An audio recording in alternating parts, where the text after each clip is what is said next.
और अब बात गढ़ की लड़ाई की। यूपी उपचुनाव के लिए कल होगा मतदान। मैनपुरी, रामपुर, खतौली में होगी वोटिंग। तो बड़ी और अहम खबर आपको बता रहे उपचुनाव से जुड़ी हुई। तो यूपी उपचुनाव के लिए कल मतदान होना है। कल मैनपुरी, रामपुर, खतौली में फैसला हो जाएगा किसका राज कायम होगा। तो 8 दिसंबर को घोषित होंगे उपचुनाव के नतीजे। एसपी और बीजेपी के बीच कांटे की टक्कर देखी जा रही है। तो बड़ी और अहम खबर आपको बता रहे हैं। तो उपचुनाव को लेकर, जो मतदान को लेकर तमाम जो तैयारी है वो यहां पर की जा रही है। और आपको बता दें कि कल वोटिंग होनी है। 8 दिसंबर को नतीजे यहां पर सामने आएंगे और अपनी अपनी जीत का दम दोनों ही दलों की तरफ से भरा जा रहा है।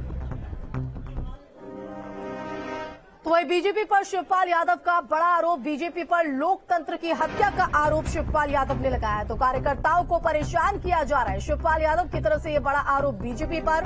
उपचुनाव में वोटिंग धीमी करा सकती है बीजेपी। तो यहां पर मतदान कल होना है और मतदान से पहले शिवपाल यादव का ये बड़ा आरोप बीजेपी पर देखा जा रहा है। तो लोकतंत्र की हत्या का आरोप बीजेपी पर लगाते हुए शिवपाल यादव नजर आ रहे हैं। कार्यकर्ताओं को परेशान किया जा रहा है। उपचुनाव में वोटिंग धीमी करा सकती है बीजेपी। तो ये तमाम बड़े आरोप शिवपाल यादव की तरफ से। बेईमानी पर कराना चाहते हैं, पोलिंग को स्लो कराना चाह रहे हैं हम। जबकि देखिए, हम चाहते हैं कि निष्पक्ष वोट पड़े, ज्यादा से ज्यादा वोट पड़े, और ये उस वोट को रोकना चाहते हैं। समाजवादी पार्टी के कार्यकर्ता हैं, उनका उत्पीड़न हो रहा है और इस तरीके से सीधा सीधा लोकतंत्र की हत्या, तो इसको तो हम लोगों को रोकना पड़ेगा। तो देखिए, लोकतंत्र को खतरा यहाँ पर शिवपाल यादव की तरफ से। तो यहाँ कल मतदान होना है और 3 सीटों पर उपचुनाव है, 1 लोकसभा 2 विधानसभा सीटों पर।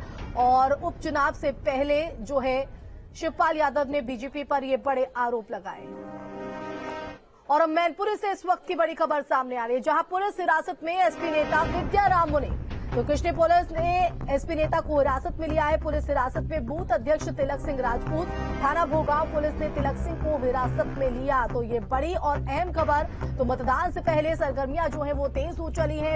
आरोप और प्रत्यारोप का दौर जारी। इस बीच मैनपुरी से ये बड़ी खबर, जहां पुलिस हिरासत में एसपी नेता विद्याराम मुनीम और साथ ही साथ बूथ अध्यक्ष तिलक सिंह राजपूत को भी हिरासत में लिया गया है।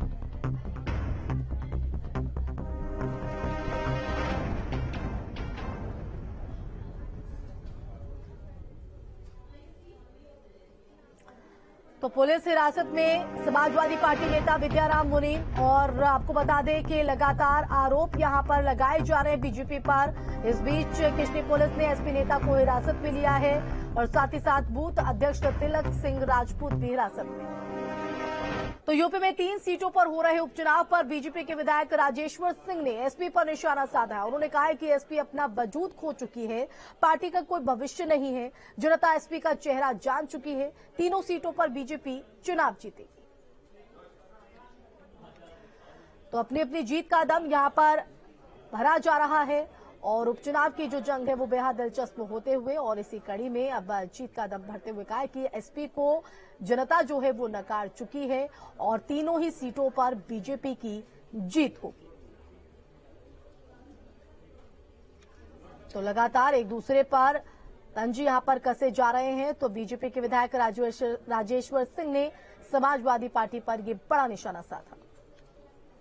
समाजवादी पार्टी अपनी क्रेडिबिलिटी पहले ही खत्म कर चुकी है, तभी बुरी तरह से विधानसभा के चुनाव हारी, लोकसभा के चुनाव हारी, उसके बाद बाई इलेक्शंस आजमगढ़ रामपुर के हुए, दोनों बाई इलेक्शंस हारी। समाजवादी पार्टी की कोई क्रेडिबिलिटी नहीं है।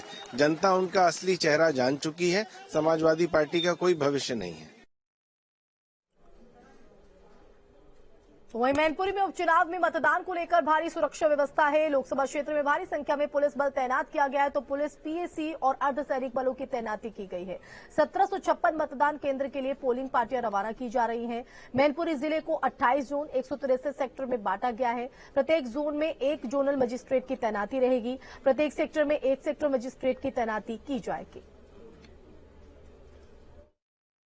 जनपद मैनपुरी की ऐसी 4 विधानसभा कुल हमारे 1269 मतदान केंद्र एवं 1756 हमारे मतदेय स्थल हैं, जिन पर पृथक पार्टी रवानगी इस समय सूचित कराई जा रही है। साथ ही हमारे 163 के ऊपर हमारे सेक्टर मजिस्ट्रेट और 28 के ऊपर हमारे जोनल मजिस्ट्रेट लगाए गए हैं। इसी समानांतर हमारे secretary magistrate, micro observer, videography team वो समानांतर काम करेगी। पुलिस व्यवस्था, परिवहन व्यवस्था सुदृढ़ कराई जा रही है।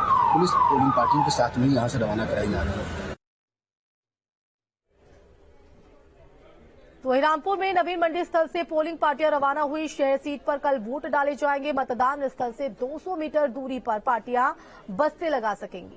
तो प्रशासन ने उपचुनाव की तैयारियां पूरी कर ली हैं। मतदान को लेकर सुरक्षा के कड़े इंतजाम किए गए हैं ताकि निष्पक्ष तौर पर ये चुनाव संपन्न हो सके। 3 सीटों पर होने वाले उपचुनाव में सबकी नजरें रामपुर सीट पर टिकी हुई है। देखा जाए तो इस सीट पर अब तक आजम खां का कब्जा हुआ करता था। आजम खां यहां से 10 बार के विधायक चुने गए, लेकिन इस बार आजम खां के सामने इस गढ़ को बचाने की एक बड़ी चुनौती है, क्योंकि इस उपचुनाव में भाजपा पूरी ताकत के साथ चुनावी मैदान में है। भाजपा की कोशिश है कि समाजवादी पार्टी के सबसे मजबूत गढ़ रामपुर सदर को इस बार ध्वस्त किया जाए, जैसा कि लोकसभा के उपचुनाव में देखने को मिला था। और यही वजह है कि आजम खां की तरफ से भी इस चुनाव में सपा के इस गढ़ को बचाने में कोई कसर नहीं छोड़ी गई। आसिम राजा, जो कि इस चुनाव में रामपुर सदर सीट से समाजवादी पार्टी के उम्मीदवार हैं और आजम खां के सबसे करीबी हैं, उन्होंने भी पूरे जोर शोर के साथ इस चुनाव प्रचार में वहां पर दम लगाया। हालांकि अगर भाजपा की बात करें तो भाजपा की कोशिश यही है कि मुस्लिम बाहुल्य वाले इस सीट को अपनी झोली में डाला जाए। हालांकि चुनाव प्रचार के दौरान देखा गया कि आजम खां ने काफी भावुक अपील भी की। कई बार मंच पर वो रोते रोते रह गए और यही वजह है कि इस उपचुनाव को लेकर पूरी जोर आजमाइश दिख रही है दोनों पार्टियों की तरफ से। वीडियो जर्नलिस्ट अमित सिंह के साथ अविनाश सिंह, न्यूज स्टेट लखनऊ।